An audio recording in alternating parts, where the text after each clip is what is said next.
बंदा बने खुदा ना बने, अमीर शहर यही चाहता या हजरत कि हमारी चीख गले में रहे सदा ना बने। दूसरी बात मैडम, हमारे वजीर दिफा जनाब राजनाथ सिंह साहब ने बड़ा ही अजीब व गरीब और तकलीफ दे बात कही उम्मुल मोमिनीन के बारे में और उम्मुल किताब के बारे में। उम्मुल मोमिनीन उनको कहते हैं जो हमारे प्रॉफिट मोहम्मद सल्लल्लाहु अलैहि वसल्लम की वाइफ हैं। वो हम तमाम मुसलमानों की माँ, हम उनको तसव्वुर करते हैं, मगर हम उनकी इबादत नहीं करते।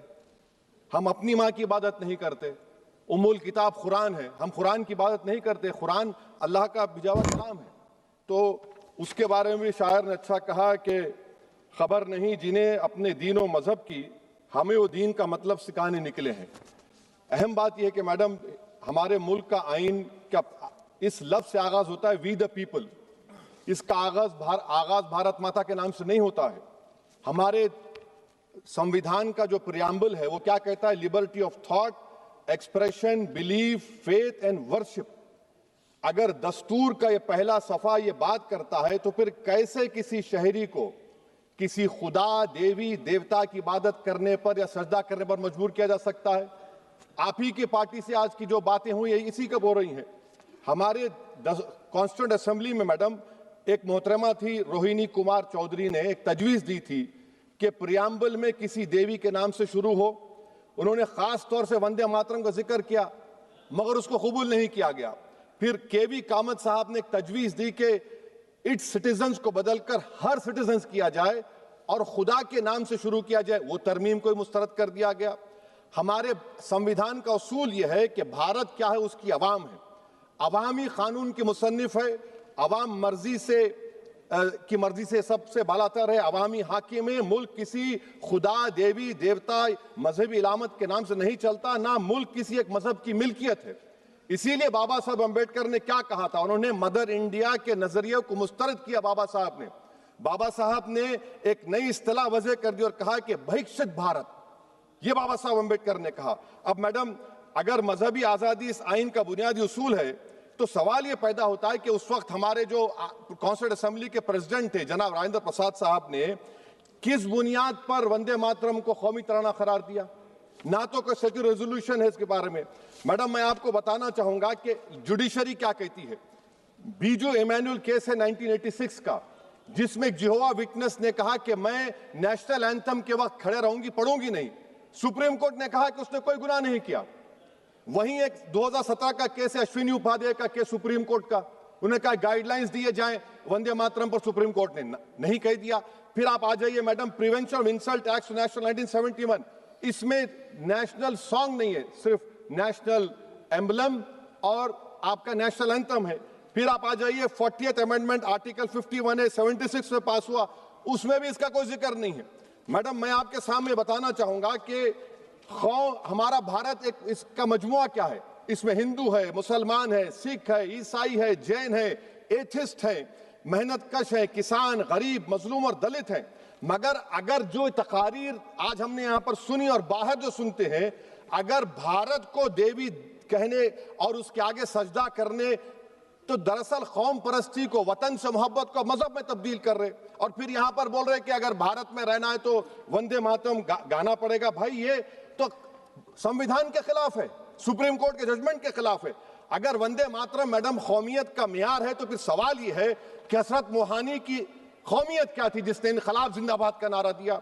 अगर यूसुफ मेहरली ने quit India Simon go back का नारा दिया तो उसकी कौमियत क्या थी? अगर हैदराबाद से मौलवी अलाउद्दीन जो मक्का मस्जिद का पहला मुजरिम है काला पानी में, और तूरेबाज खान जो मारकर लाश को लटका दिया गया था हैदराबाद में 8 दिन तक, उसकी कौमियत क्या थी? अगर इनायतुल्लाह काफी जो जिहाद का फतवा अंग्रेजों के खिलाफ दिया मुरादाबाद में, जब उनको 2 दिन में फांसी की सजा दी गई, और जब फांसी की सजा के वो जा रहे हैं तो इनायतुल्लाह मौलाना काफी की जबान पर क्या था? वो रसूलुल्लाह हमारे प्रॉफिट की नात पढ़ रहे थे। क्या पढ़ रहे थे? कोई गुल बाकी रहेगा ना चमन रह जाएगा, पर रसूलुल्लाह का दीन हसन रह जाएगा। तो उनकी कौमियत क्या थी? माल्टा की जेल में महमूदुल हसन, हुसैन अहमद मदनी 6 महीने माल्टा की जेल की ग्राउंड में पड़े रहे, उनकी कौमियत क्या थी? अल्लामा फजल खैराबादी का वो सल काला पानी का पुकार कर इनसे पूछ रहा है, जो वहीं पर मर गए, खबर वहां पर है, बताओ मेरी कौमियत क्या थी? मैडम, मैं एक मुसलमान हूं, मैं इस्लाम को मानने वाला बावकार इंसान हूं, और मेरे मजहब की बुनियादी तालीम तौहीद है, ला इलाहा इल्लल्लाह, नहीं है कोई खुदा सिवा अल्लाह के। और कुरान में अल्लाह क्या बोल रहा, इय्याका नाबुदु इय्याका नस्तईन, तुम मेरी इबादत करो, मुझे मानो। मुझे कहां से मिल रहा? आर्टिकल 25 से मिल रहा है। मुझे कहां से मिल रहा है? Liberty of thought, expression, belief, faith and worship से मिल रहा है। तो इसको जोड़ना ये बहुत ही खतरनाक होगा। और हमारे प्रॉफेट मोहम्मद सल्लल्लाहु अलैहि वसल्लम जब मदीने को गए तो उन्होंने उस वतन के लिए दुआ की, कहा कि अल्लाह मदीने की मोहब्बत हमारे दिलों में और इजाफा कर दे, मक्के से ज्यादा कर दे। तो ये इस्लाम, मुसलमान होना, हमारे ईमान में मुल्क की मोहब्बत बीच में नहीं आती, और मुल्क से मोहब्बत है और रहेगी हमेशा, क्योंकि ये अजीम कुर्बानियां यहां पर शामिल है। जिन्होंने जंग आजादी में हिस्सा नहीं लिया, आज अगर वो वतन की मोहब्बत का दर्ज देंगे तो बड़ा गलत होगा। मैडम, मैं आपके सामने एक चीज पढ़ूंगा। 1937 रविंद्रनाथ टैगोर ने लेटर लिखा सुभाष चंद्र बोस को। मैं सिर्फ, किसी ने नहीं पढ़ा ये। क्या कहा टैगोर साहब ने? But parliament is a place of union for all religious groups and there the song can not be appropriate. When Bengali Muslims show sign of stubborn fanaticism, we regard it intolerable. When we too copy them and make unreasonable demands, it will be self-defeating. ये मैं इसको ले करूंगा madam, आप देख लीजिए। फिर दूसरी तरफ मैडम आप आ जाइए, मैं यहाँ पर बैठकर, हाँ, जितने तकारीर यहाँ पर हुए सब जनगण मन पे तनकीद किए। तो मैडम मुझे ये कहना पड़ेगा कि जनगण मन पर आप लोग इतनी तकलीफ क्यों उठा रहे हैं? आखिर इतनी तकलीफ क्यों है? तो मैं जब जाकर देखा तो मुझे 28 दिसंबर का ऑर्गेनाइजर मैगजीन का आर्टिकल मिला, जिसमें ऑर्गेनाइजर लिखता है कि what is the moral sanction behind government choice of Jana Gana Mana, except that it can be made an item of entertainment at the sumptuous parties thrown by government officials. आप बताइए, इसका बोलेंगे आप? और फिर उसके काइंड कैसा करते हैं? It will mean we can not love our motherhood. Madam please, it will mean that Vande Mataram is buried alive with the word Jan Gan Mana on the tombstone, for the tomb will also be of Jan Gan Mana of the will of the people. इस पर आप क्या बोलेंगे? Madam, मैं आपको ये बताना चाह रहा हूं कि वतन की मोहब्बत हमारे लिए बहुत अहम है, मगर ये बताइए हमको कि अभी मैडम यहाँ पर आनंद मठ के बारे में बहुत कुछ कहा गया। मैं सिर्फ 2 मिसालें आपको देता हूं। आनंद मठ के पेज नंबर 70 और 80 को पढ़ लीजिए। इसके बाद सनातन जहां मुसलमानों के घर पाते थे, इन्हें आग लगा देते थे। आप पेज नंबर 98 पढ़िए। हमें सिर्फ इन मुसलमानों को जड़ से खत्म करना है, क्योंकि खुदा के दुश्मन बन चुके हैं। फिर आप पेज नंबर 115-16 दीजिए। फिर मुख्तलिफ इलाकों में मुसलमानों को सदा देने के लिए भेजे जाते, जहां भी मुसलमान आबादी नजर आती जला दिया जाता। फिर आप देख लीजिए मैडम, सफे नंबर 120 पेज 120, बंकिम लिखते हैं कि सनातियों को मालूम नहीं था कि अंग्रेज हिंदुस्तान को निजात दिलाने वाले हैं। ये आप क्यों कर रहे हैं? अब आप मैडम, मैं आपको पेपर्स दे कर दूंगा। मैडम, भारत में हमारी आजादी इसलिए आई और बरकरार रही कि हमने मुल्क और मजहब को एक चीज नहीं बनाया। हमने ऐलान किया कि हमारी मुल्क मुख्तलिफ तबकात मज़ाहिब पर मुश्तमिल है। हमारे मुश्तरका तकदीर हमारी कौमियत का सरचश्मा है। यह खास जबान, सकाफत, मजहब नहीं है। अगर वंदे मातरम का मतन कौम और मजहब को एक बना देता है, अगर हम इसे टेस्ट बनाते हैं वफादारी का, तो फिर मान लीजिए कि यह गांधी, अंबेडकर, टैगोर, बोस और लाखों आजादी के सिपाहियों की सोच को छोड़कर गोडसे की सोच की हिंदू कौमी परस्ताना, मैडम खत्म कर रहा हूं, कौमी हिंदू कौम परस्ताना को अख्तियार करेंगे। मुझे वतन से बेइंतहा मोहब्बत है मैडम, और इंशाल्लाह हमेशा रहेगी। मगर बावजूद इसके कि मेरी मस्जिद, मेरी इबादत गाह, मेरे कपड़े, मेरे कारोबार पर हमले होते, मगर मैं फिर भी कहता हूं कि वतन मेरा, हर वतन को हम छोड़कर नहीं जाएंगे। मगर हुब्बुल वतनी का क्या मुतालबा है? हुब्बुल वतनी ये कहता है कि वतन से मोहब्बत है तो जुल्म को खत्म करो, गरीबी को खत्म करो, बेरोजगारी को खत्म करो, जबर का खात्मा करो, अमन का गहवारा बनाओ, पाकिस्तान की दहशतगर्दी को खत्म करो, एक्सप्लॉयटेशन को रोको, शरारत को रोको, मुल्क के खिलाफ की जाने वाली साजिश खत्म करो।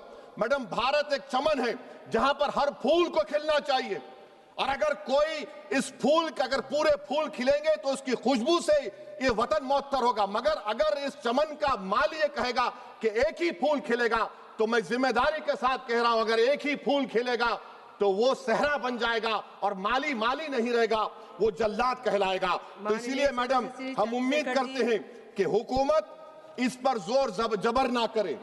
मेरा राइट है, यकीनन मैं जानता हूं कि आजादी के लड़ाई में वंदे मातरम का नारा था, मगर अगर आप इसको जबर करेंगे तो ये संविधान के खिलाफ है। वफादारी का सर्टिफिकेट हमसे मत लीजिए मैडम, खत्म कर रहा हूं। वफादारी का सर्टिफिकेट हमसे मत लीजिए। आपके बुजुर्गों के कोई एक किताब में लिख के क्या लिखा है बता दीजिए, कहां पर क्या लिखा हुआ है। तो मैं मैडम, मैं इस शेर पर अपनी बात को खत्म कर रहा हूं मैडम, मैं इस शेर पर अपनी बात को खत्म कर रहा हूं मैडम, बारिसाल में वंदे मातरम गाने पर सर्वाधिक जुल्म हुए थे। वो बारिसाल आज भारत का हिस्सा नहीं रहा है और उस समय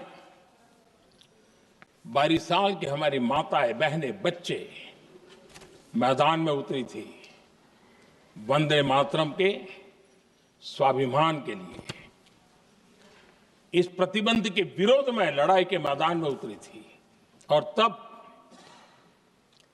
बारिसाल की एक वीरांगना श्रीमती सरोजिनी बोस,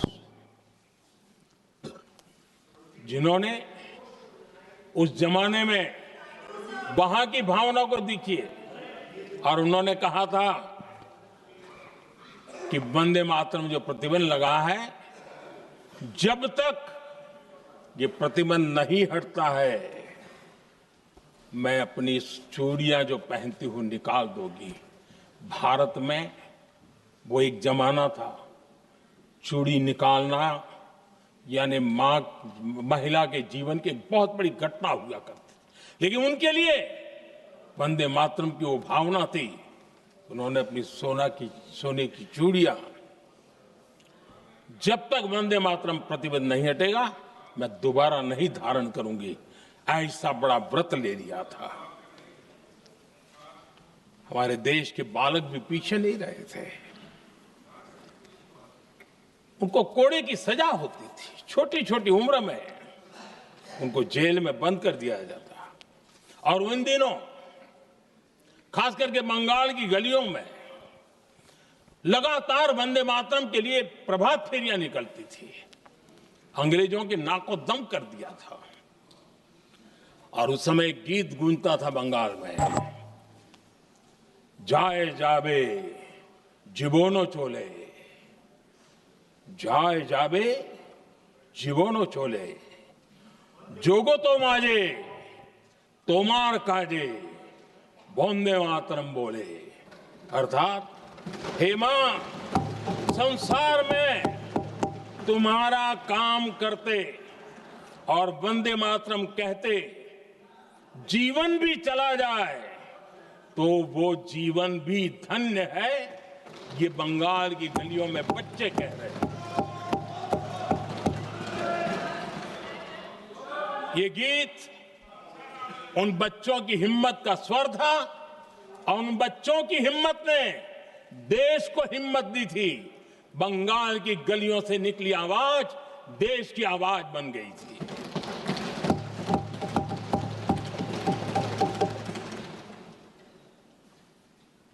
उन्नीस 1905 में फरीदपुर के गांव में बहुत छोटी छोटी उम्र के बच्चे जब वंदे मातरम के नारे लगा रहे थे, अंग्रेजों ने बेरहमी से उन पर कोड़े मारे थे। यानी एक प्रकार से जीवन और मृत्यु के बीच लड़ाई लड़ने के लिए मजबूर कर दिया था। इतना अत्याचार हुआ था। 1906 में नागपुर में नील सिटी हाई स्कूल के उन बच्चों पर भी अंग्रेजों ने ऐसे ही जुल्म किए थे। गुनाह यही था कि वो एक स्वर से वंदे मातरम बोल करके खड़े हो गए थे। उन्हें वंदे मातरम के लिए मंत्र का महात्म्य अपनी ताकत से सिद्ध करने का प्रयास किया था। हमारे जांबाज सपूत बिना किसी डर के फांसी के तख्त पर चढ़ते थे और आखिरी सांस तक वंदे मातरम, वंदे मातरम, वंदे मातरम, यही उनका भाव घोष रहता था। खुदीराम बोस, मदनलाल ढींगरा, राम प्रसाद बिस्मल, अशफाक उल्लाह खान, रोशन सिंह, राजेंद्र नाथ लाहिड़ी, रामकृष्ण विश्वास, अनगिनत जिन्होंने वंदे मातरम कहते कहते फांसी के फंदे को अपने गले पर लगाया था। लेकिन देखिए ये अलग अलग जेलों में होता था, अलग अलग इलाकों में होता था। प्रक्रिया करने वाले चेहरे अलग थे, लोग अलग थे, जिन पर जुल्म हो रहा था उनकी भाषा भी अलग थी, लेकिन एक भारत श्रेष्ठ भारत, इन सब का मंत्र एक ही था, वंदे मातरम।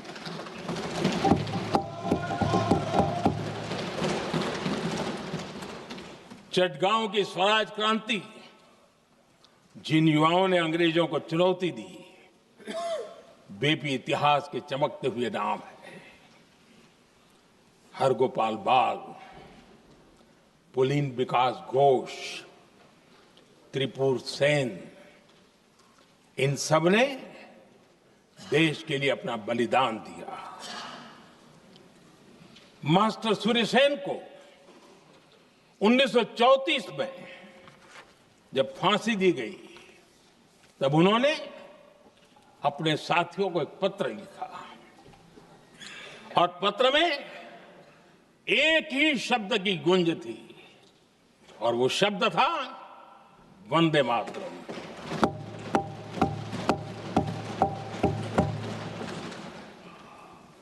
आदरणीय अध्यक्ष जी, हम देशवासियों को गर्व होना चाहिए। दुनिया के इतिहास में कहीं पर भी